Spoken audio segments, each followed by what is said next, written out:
नया फिर दिन हुआ,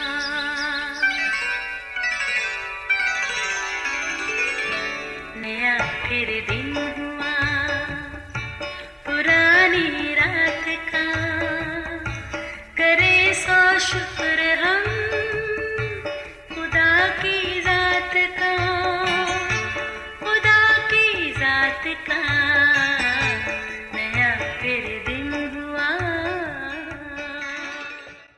आज की आयत, और मैं तुमको नया दिल बख्शूंगा और नई रूह तुम्हारे बातन में डालूंगा और तुम्हारे जिस्म में से संगीन दिल निकाल कर गोश्तीन दिल तुमको अनायत करूंगा।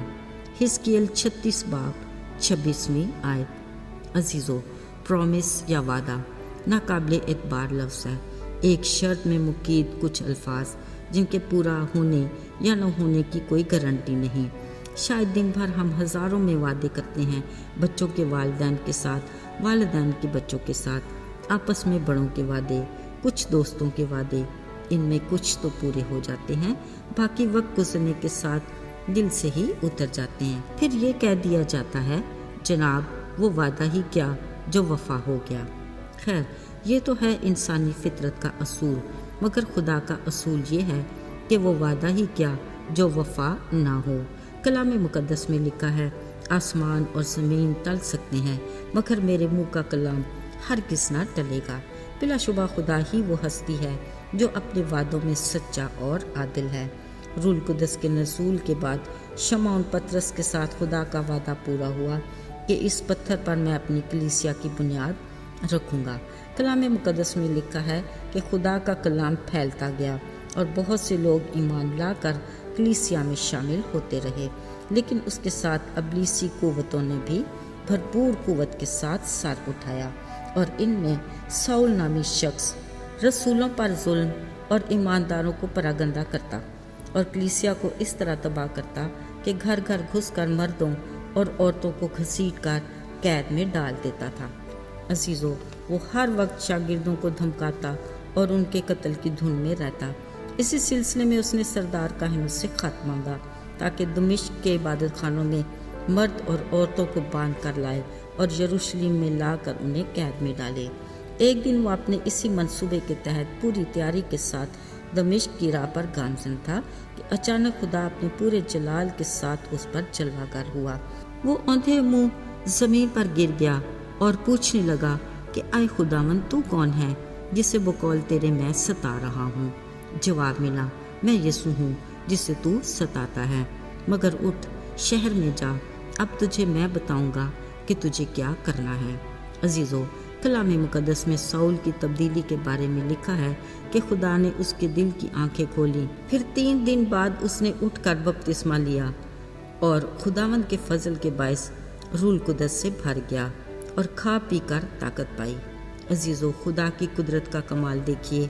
साउल जैसे जालिम सख्त दिल इंसान को खुदा ने अपनी ऐसी हिकमत से तब्दील किया कि उसके बारे में कहा कि अब से ये कौमों, बादशाहों, बनी इसराइल पर मेरे नाम को जाहिर करने का मेरा चुना हुआ वसीला बनेगा और आगे को उसे मेरे नाम की खातिर दुख उठाना पड़ेगा। बेशक खुदा ने अपने वादे के मुताबिक उसे नया दिल बख्शा, नई रूह उसके बातन में डाली और संगीन दिल निकाल कर गोश्तीन दिल डाला। अजीज़ों, साउल के लिए खुदा की हैरान कुन मगर शानदार मनसूबाबंदी देखिए। दमिश्क, जहाँ वो यीशु का नाम लेने वालों को बांध कर कैद में डालने आया था, अपनी तब्दीली के बाद दमिश्क के इबादत खानों में वो यीशु के नाम की मुनादी करने लगा कि वो खुदा का बेटा है। अजीज़ों, मज़े की बात ये कि बहुत से लोग उसे पहचान कर हैरान हुए और कहने लगे, क्या ये वो शख्स नहीं जो यरूशलेम में यीशु का नाम लेने वालों को ही तबाह करता है? मगर अब क्या हुआ? यहाँ तो ये इसलिए आया था कि यीशु का नाम लेने वालों को बांधकर सरदार काहिनों के हवाले करे, लेकिन कुदरत खुदा की साउल को और भी कुव्वत हासिल होती गई और वो और भी दलेरी के साथ यीशु के नाम की मुनादी करके दमिश्क के यहूदियों को हैरत में डालता रहा।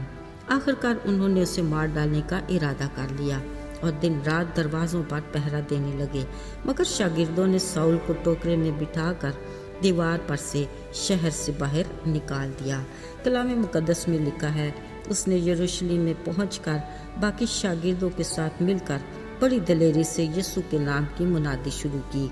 बाद में अगरचे उसे यहूदियों की साजिश से बचाने के लिए तरसीस भेज दिया गया, मगर कलीसिया रोज़ बरोज़ तरक्की करती गई और खुदावंद के खौफ और रूल कुदस की तसल्ली पर चलती बढ़ती गई। अजीज़ों, बिलाशुबा वो हर बशर का खुदा है और उसके लिए कोई भी काम दुश्वार नहीं। वो आज भी मौजज़ात की कुदरत रखता है। वो ज़िंदगियों को बड़ी हिकमत से तब्दील करता और उन्हें अपने मंसूबे के तहत काम में लाता है। अजीज़ों, आज भी वो साउल जैसे लोगों के मंसूबों को खाक में मिलाकर एक नई तब्दीली के साथ अपने नाम को जलाल देने के लिए इस्तेमाल करता है। यकीनन उसी के नाम को जलाल मिले और उससे इज़्ज़त देते हैं, क्योंकि फ़कत वही इज़्ज़त और जलाल के लायक है। आइए दुआ करें।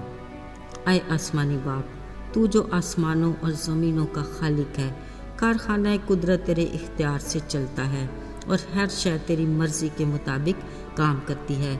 अगरचे तूने हम इंसानों को आज़ाद मर्ज़ी पर छोड़ा, मगर हम खुद को तेरी मर्ज़ी के ताबे रखना चाहते हैं। तो हमारी ज़िंदगी में तब्दीली ला, ताकि हम तेरे नाम को जलाल देने का वसीला बन सकें। यीशु के नाम में आमीन।